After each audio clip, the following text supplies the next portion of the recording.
Back here in the mountains, the Appalachian School of Lutherie is using music as a pathway to recovery. Through the Appalachian Artisan Center's program, Culture of Recovery, recovering addicts have the chance to rebuild their lives. WYMT's Emily Bennett tells us how the school brought Nathan Smith out of more than 2 decades of addiction. It's been said, music brings healing. But for those working here at the Appalachian School of Lutherie, that statement is what they live by. When they first come in, they're pretty raw. Nervous, shaky, rehab, I guess, is no picnic. Doug Naselrode founded the School of Lutherie in 2012. And since then, he has used instrument making to help addicts overcome their addictions. It's a heartbreaking journey to go on with them, to see all the damage that needs to be repaired. But it's also why we keep getting up in the morning and coming back to work. One of the recovering addicts is Nathan Smith. It really saved my life. A former coal miner relying on opioids for 24 years to get through the backbreaking work in the mines.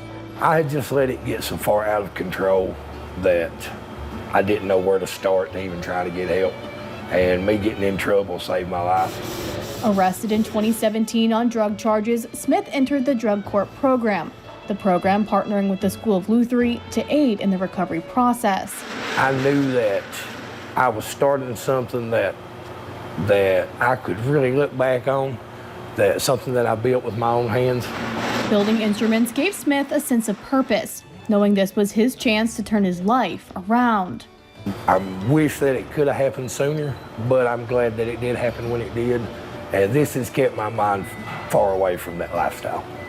Yeah, this has given me reason to not even think about looking back. Now 3 years clean, Smith is an employee at the Troublesome Creek Stringed Instrument Company, making what brought him out of addiction his new career. They seen that I had a passion for it, and that's why they offered me the job. Able to focus on more than his own needs, but those of his children. It's an amazing feeling knowing that I can provide for them, and my family now is my #1 priority.